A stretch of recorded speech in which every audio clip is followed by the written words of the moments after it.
in the vaccine. She said she hoped this was the beginning of the end of a long, painful period. Nick Bryant reports. This was a made-for-television moment staged in New York, the city that for months became the epicenter of this viral onslaught. The first recipient was a health worker on the COVID front line, Sandra Lindsay, an intensive care nurse at a medical centre in Queens. I feel hopeful today. Relieved. I feel like healing is coming. I hope this marks the beginning to the end of a very painful time in our history. There were twin emotions of rejoicing and relief. At this medical facility alone, they treated more than 100,000 COVID patients. And it was watched remotely by New York's Governor Andrew Cuomo, who's been so prominent in America's coronavirus response. This vaccine is exciting because I believe this is the weapon that will end the war. It's the beginning of the last chapter of the book, but now we just have to do it. Vaccine doesn't work if it's in the vial, right? There you go. The nationwide rollout is already underway, the most ambitious vaccination program in the history of America. There you go. The aim is to administer some 20 million doses by the end of the year, and some 100 million doses by the end of February. The vaccine is a shot in the arm for the US economy, and they were punching the air when the New York Stock Exchange opened for trading. And just minutes after that first vaccine in New York, came this tweet from the outgoing President Donald Trump. "Congratulations USA," he wrote. "Congratulations world." This precious cargo is now being delivered to all 50 states, and it can't come soon enough. America has just passed another awful milestone of 300,000 coronavirus deaths. And we'll have more on the virus and the situation in Europe and Yemen later in the programme. But first on the BBC World Service, Stuart has the headlines. Joe Biden has won the state-by-state electoral college vote that formally determines the US presidency, in effect ending Donald Trump's floundering campaign to overturn his loss in the November election. President Trump says the Attorney General William Barr, who'd earlier declared there was no evidence of widespread electoral fraud, is being replaced, and Australia has asked for clarification after Chinese state media reported that Beijing had blocked Australian coal imports as relations between the two countries worsen. The Netherlands has announced its toughest coronavirus restrictions to date. A 5-week festive lockdown from now until January the 19th. As the Prime Minister, Mark Rutte, made the announcement, protesters whistled and banged pots and pans outside his office. The move comes as many European countries beef up their COVID strategy for December and January as cases spike once again. Stanley Prentice has been monitoring this and told us more.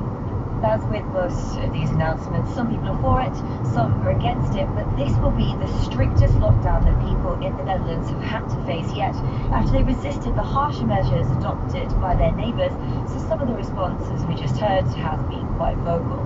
Now what does this mean? So non-essential shops, cinemas, museums will have to close, and cafes, restaurants and cannabis coffee shops can be open, but just for takeaway. Now schools will shut on Wednesday, and foreign travel has been advised against until March. Now this is being justified as the daily infection rate has almost hit double the Prime Minister's original worst case scenario, and festive crowds gathering in city centres are causing concern for medical officials. Now Prime Minister Mark Rutte was firm as he announced the lockdown, but as you saw, protesters could be heard outside his office throughout. There's no more leeway, and the flu season hasn't even started yet. And the reality is also that we are not dealing with an innocent flu, which some people, such as the demonstrators outside, still think, but with a virus that can hit anyone hard. Well, there is some slightly good news. So for the 3 days of Christmas, Dutch households will be allowed 3 people inside instead of 2 guests, and that doesn't count for children under 13. You mentioned there Christmas, 10 days to go, and Christmas is proving to be a headache for governments across Europe. It's huge for them, and what we're actually basically seeing is Christmas crackdowns come early because those medium level lockdowns seem to be failing in places like the Netherlands, Germany and here in the UK. Now, a lot of countries have put in relaxation measures for a few days over the festive period. There's talk of a red zone lockdown from Christmas Eve until Jan 2nd. Germany says it's battling exponential growth and they're urging people to only be outside buying basics, not even Christmas shopping. Here in the UK, London, of course, have just been put in the harshest tier, and the government is set to maintain its rules around Christmas right now, but scientists and advisors are urging people to rethink their plans and maybe not take that festive meal that's on offer, because that's 3 households mixing inside for 5 days. There is another potential issue to add to the mix. So today, Health Secretary Matt Hancock did warn of a new variant of the virus that could be moving through southern England. So overall, Gareth, a not so Merry Christmas on offer for anyone celebrating in Europe. The BBC's Stephanie Prentice, and if you want more details on the situation in countries across the continent, then head to our website, bbc.com/news. And BBC News has seen information which suggests that hundreds of thousands of people from ethnic minorities, including the Uyghur community, are being forced by the Chinese authorities to pick cotton in the far western region of Xinjiang. The Chinese government says claims of forced labour are entirely fabricated. Our China correspondent John Sudworth sent this report from Xinjiang, a region where foreign journalists are followed and closely monitored. The documents show the scale in which Xinjiang's minorities have in recent years been marshaled into the fields. 150,000 figures sent to one area, almost 250,000 needed in another. They also show the level of control they're under. Workers are transported in groups, accompanied by officials who eat, live, study and work with them and provide thought education during the picking. One day my family will disappear from this world. Mahmoud, not his real name, left Xinjiang 3 years ago, but his family still lives there. My mom told me even in December last year, she's picking the cotton for the government officers and no one kept fuels. Dr. Adrian Zenz, the researcher who unearthed the documents and who's a senior fellow at the US-based Victims of Communism Memorial Foundation, believes they have major implications for the global fashion industry. I think it's an absolute game changer. Now for the first time we have comprehensive evidence of a government-wide Xinjiang region-wide scheme of coercion for picking cotton. In a statement, China said all work in Xinjiang was on the basis of free will, adding, "The smiling faces of Xinjiang's ethnic groups are the most powerful response to America's lies and threats." John Sudworth reporting. Now let's get more of the latest world news with Stuart. Elaine Maxwell, the British woman accused of helping Jeffrey Epstein traffic and sexually assault underage girls, is trying to be released from prison ahead of her trial. Lawyers for Epstein's former girlfriend say she'll put up $28.5 million as a bail package. Her husband of 4 years will contribute most of the money. Elaine Maxwell says she's innocent. Epstein, who was a convicted paedophile, was found dead in his New York prison cell last year. The British government has announced plans to fine social media firms up to 10% of their global turnover if they fail to remove illegal child abuse or terrorist content from their websites. All platforms will have a legal duty of care to protect children using their services. Hundreds of thousands of people in southern Chile and Argentina have been able to watch a total solar eclipse despite heavy rain and fog in some areas. The eclipse darkened the skies as the moon passed between the sun and the earth for just over 2 minutes, to the joy of residents and tens of thousands of tourists.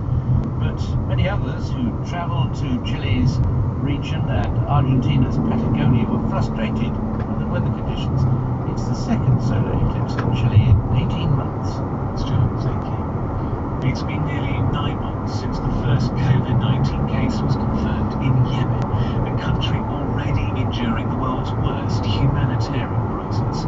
Yemen has been torn apart by conflict between Houthi fighters in the north, an internationally recognised government in the south, and the military campaign led by Saudi Arabia. Our correspondent Noala McGaffey has been meeting people in the northern regions. She found that despite the pandemic, the population is mostly unaware of the extent of the threat of COVID-19. The sounds of a wedding in Yemen's capital city, Sana'a. Dancing, group photos, and not a mask in sight.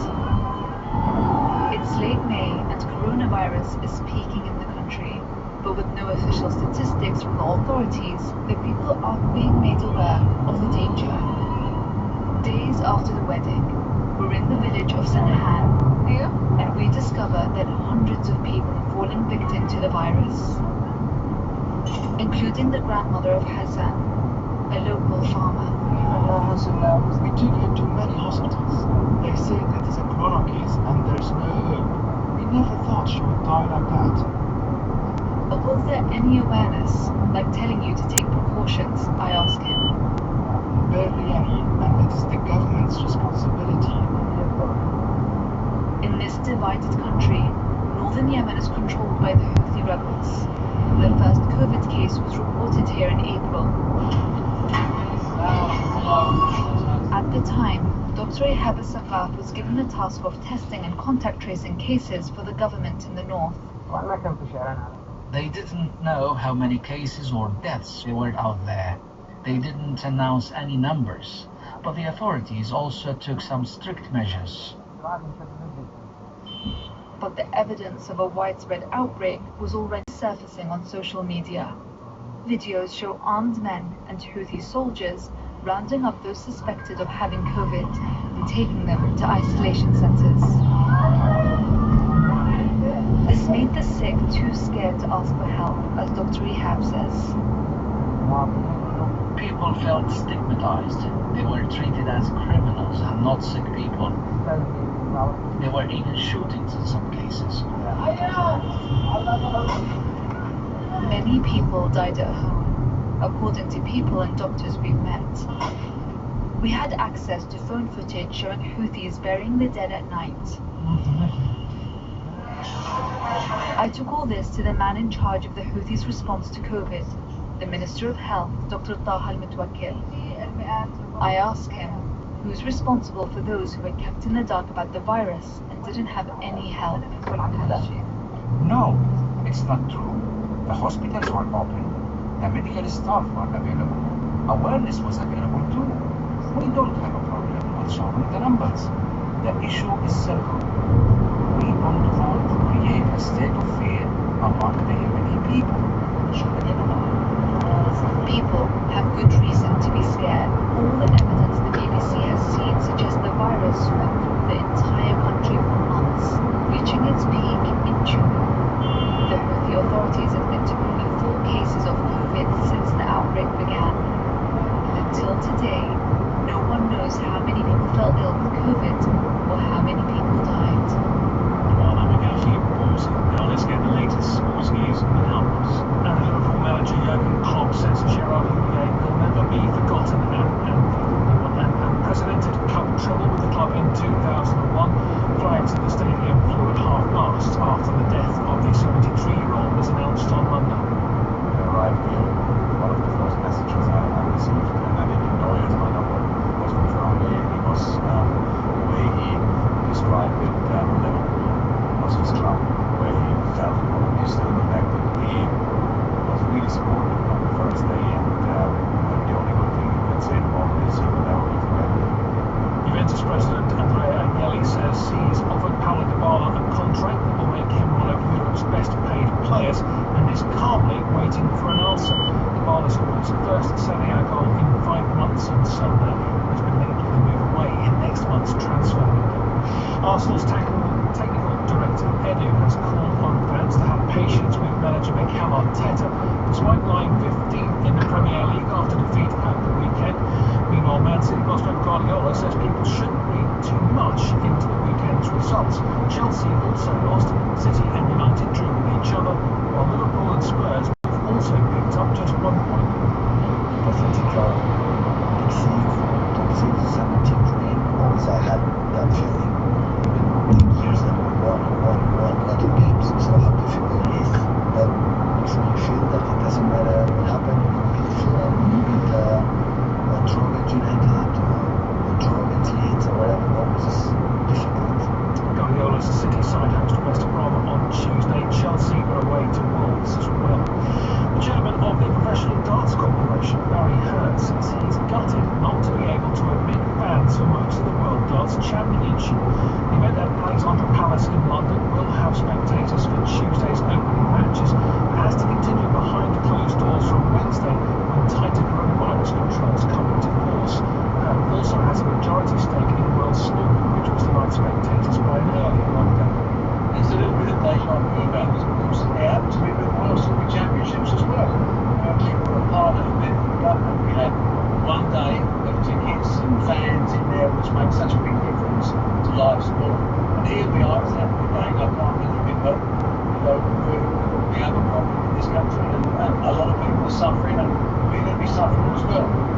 Now, thank you. Let's stick with sport because for decades many Native Americans have called on some US sports teams to change their racially insensitive names. In July, the Redskins announced they were rebranding as the Washington Football Team. And now another major team is doing the same.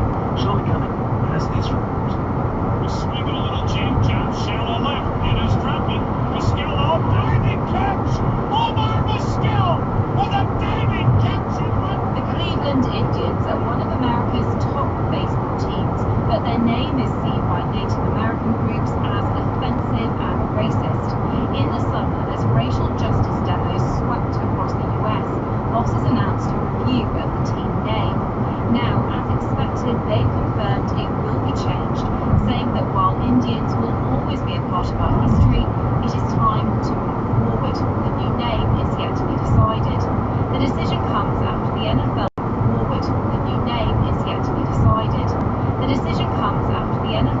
Washington Redskins changed their name to the Washington Football Team. Pressures also mounting on the Kansas City Chiefs and the Atlanta Braves, though both have resisted calls to rebrand. Vincent Schilling is a Native American journalist and says it's not only the names that people find upsetting. If you have a name like that, you're gonna have 5% of the people that show up to games wearing culturally appropriating headdresses, face paint, going doing the tomahawk chop. You can say all day long that we're going to reach out to Native people, but it's about the appropriation of groups. Even a year ago, major US sports teams changing their names like this would have been unthinkable. People like Colin Kaepernick, who protested against injustice, often found themselves ostracized by fans and teams. But the Black Lives Matter movement and the threat of sponsors pulling funding has changed that to an extent. One person who isn't happy with the decision taken in Cleveland, Donald Trump, who complained that it was cancel culture at work. Charlie Gallagher reporting, and the team that makes this program also makes the Global News podcast. You can download it online. This is the BBC World Service. What can a body reveal about a person's life?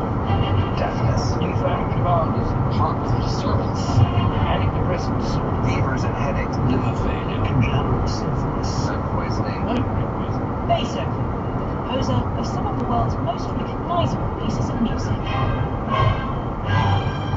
Just the thought that someone in his state could write anything. When he died in 1827, his autopsy revealed he was suffering from numerous ailments. Look at this more closely. It starts off with a heavy heart. That could also be sensation of squeezing the chest tightens. I'm Georgia Mann. I'm exploring how Beethoven's illnesses translated into his work. As a result of deafness, the things have to be larger than life. His physical and mental health became a part of his music. Dissecting Beethoven. Sunday at 14 GMT. Think of just about any sport and you'll find that technology has transformed it in recent decades. Tennis has its carbon fiber rackets.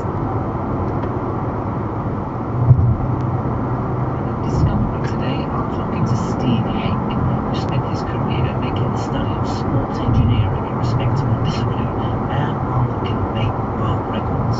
Join me for a workout and to hear about Steve Hank's life scientific after the BBC News. BBC News with Stuart McIntosh. Joe Biden has been formally certified as the next president of the United States with results from electoral colleges in all but one state giving him 302 votes. Mr. Biden will be inaugurated on the 20th of January. Shortly after the electoral college vote was decided, Donald Trump announced on Twitter the departure of the US Attorney General William Barr. He has issued increasingly hostile comments about Mr. Barr since he declared that the Department of Justice had found no evidence of widespread election fraud. The Prime Minister of Australia, Scott Morrison, said the Chinese government needs to confirm media reports that it's blocking imports of Australian coal, a situation he described as a lose-lose situation. Chinese state media said the country's use of coal will drop over the coming decades, while approval would be given for coal imports from other countries. The Netherlands has announced its toughest coronavirus restrictions to date with a 5-week lockdown over Christmas. From Tuesday, non-essential shops, cinemas and museums will close while cafes and restaurants will be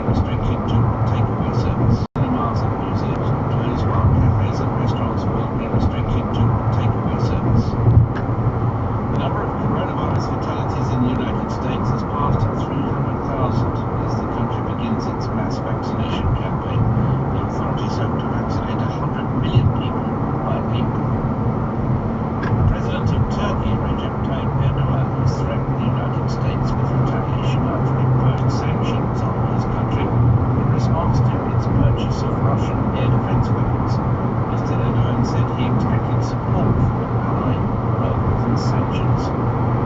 An annual Japanese winter festival is to be cancelled for the first time in its 70-year history because of a surge in coronavirus cases. The Sapporo Snow Festival is held every February on the Northern Island of Hokkaido.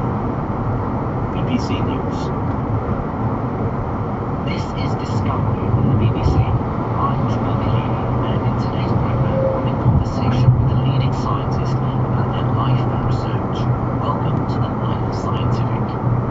2020 was supposed to be a summer of sport. Wimbledon, international football in the form of the European Cup, and of course the Olympics.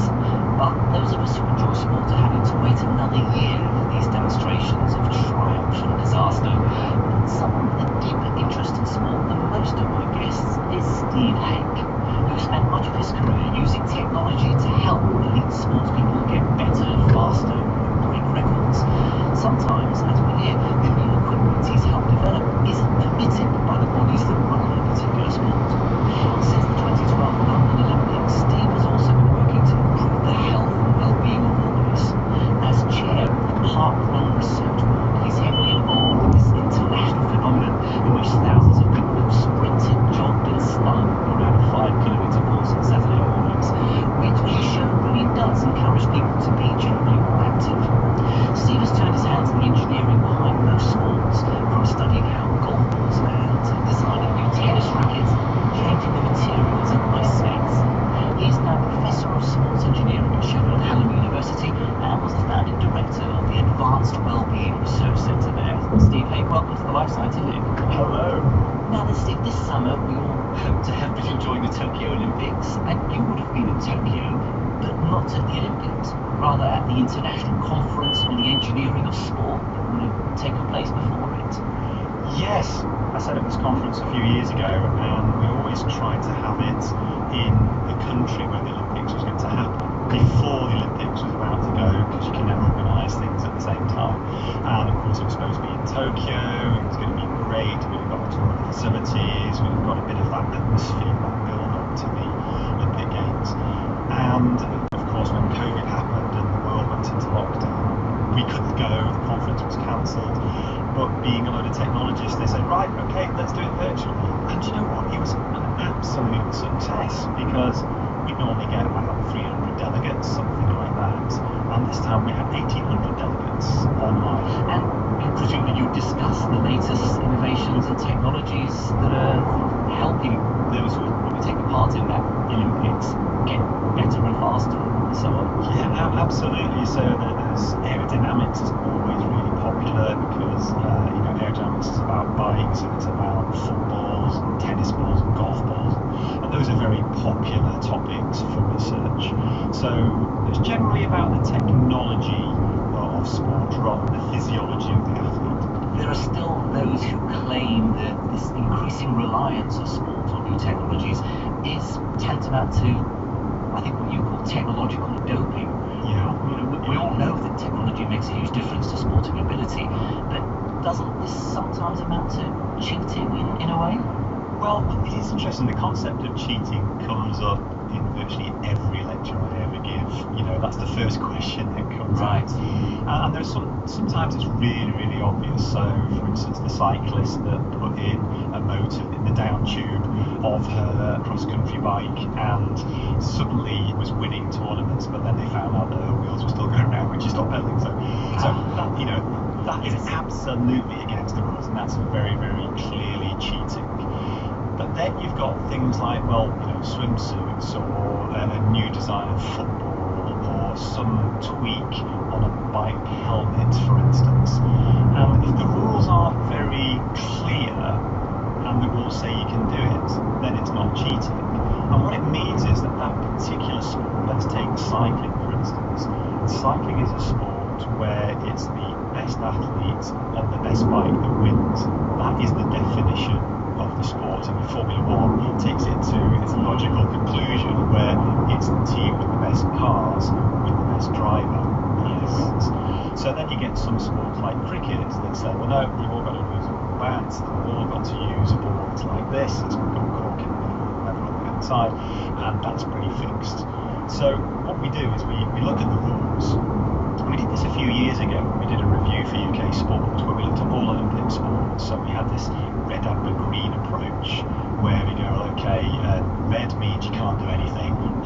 towards a bit of attitude, and green means where, hey, there's something there that we might be able to do with technology.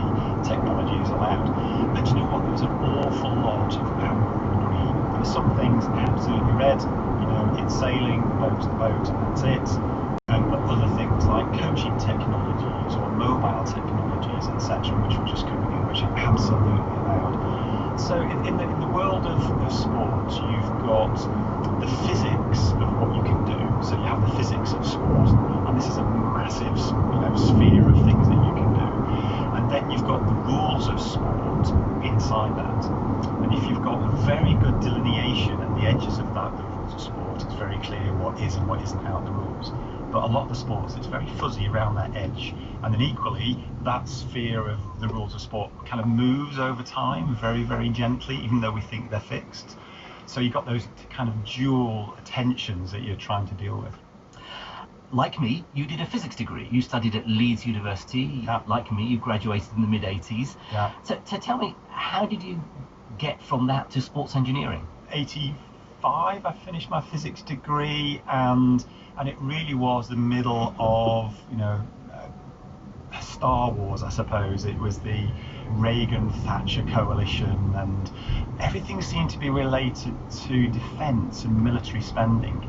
And I did go for a job interview with British Telecom. I arrived on a cold, dank day, and it just the whole thing felt wrong. And then I went for a job at GC Marconi, which again, another big name, and that was image processing. And I thought, oh wow, image processing. And it was only in the job interview they said, well, actually, the reason we're doing this image processing is because we want to have intelligent minds to blow up tanks. And I thought, oh no, I really don't want to be doing that. And that's when I saw an advert for a physicist that likes sport. And I thought, oh, that's me, physicists like sport.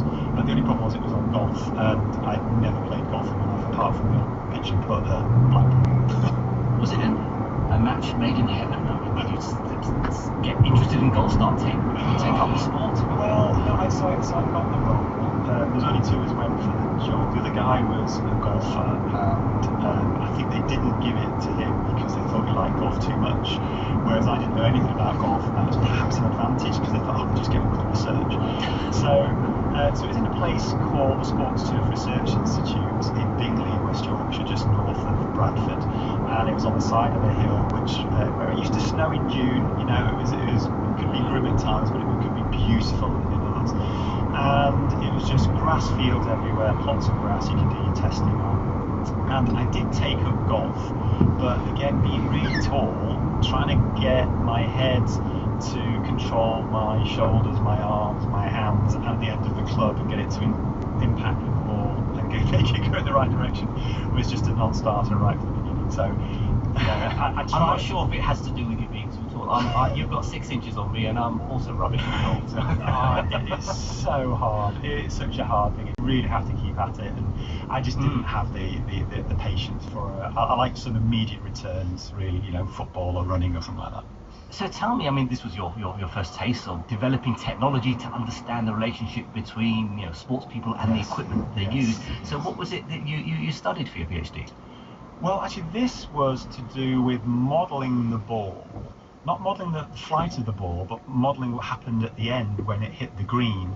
It's really hard to do because you can't do it in a lab. You have to do it outside. You have to do it on a golf green, which is what made it exciting and slightly scary at times as well. So did your findings change the design of golf greens?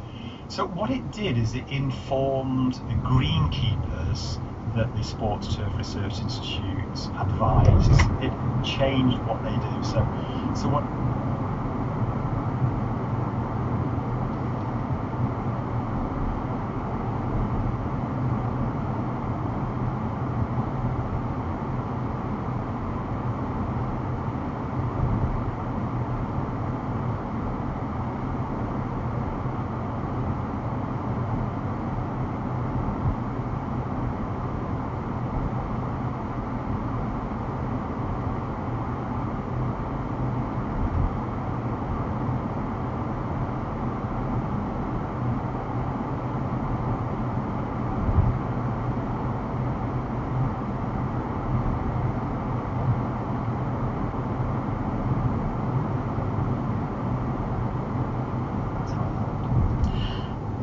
Another piece of research I know you did a while back was to look at the impact of carbon fibre tennis rackets on the game, on tennis. Yes. And I believe there were no rules on what designs were allowed. Yeah, so I mean, tennis is, you know, it's been around for hundreds of years. That modern lawn tennis has only been around for about 150 years.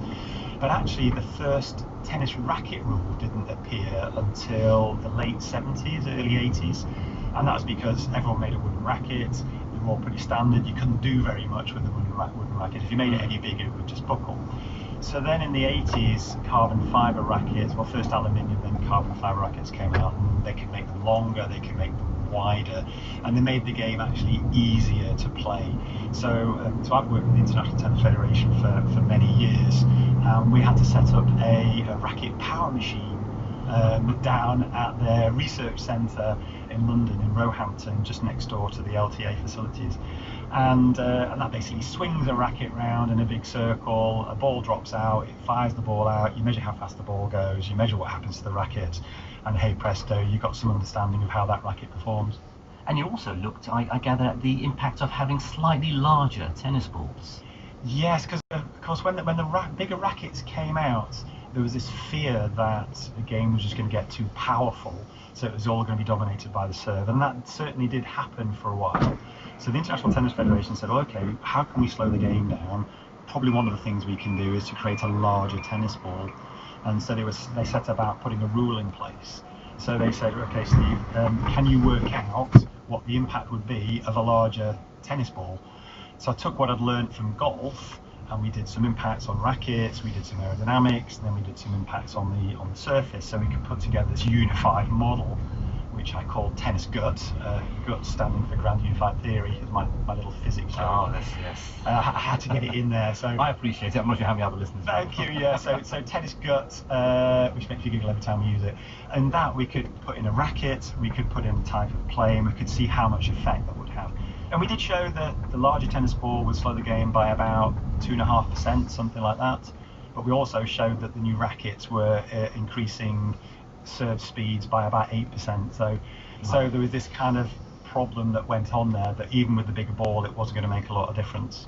So, and from what I can tell, the size of the ball hasn't changed. No, it didn't change. So there was a meeting where we were discussing the wording of the ruling, and the ruling, I think, said larger tennis balls must be used on fast surfaces like grass. And there was a big kind of hoo-ha about that, and someone said, well, can we just say may be used on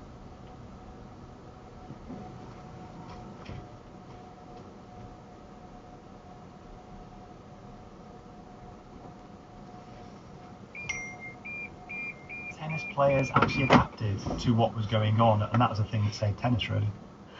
By this time, Steve, of course,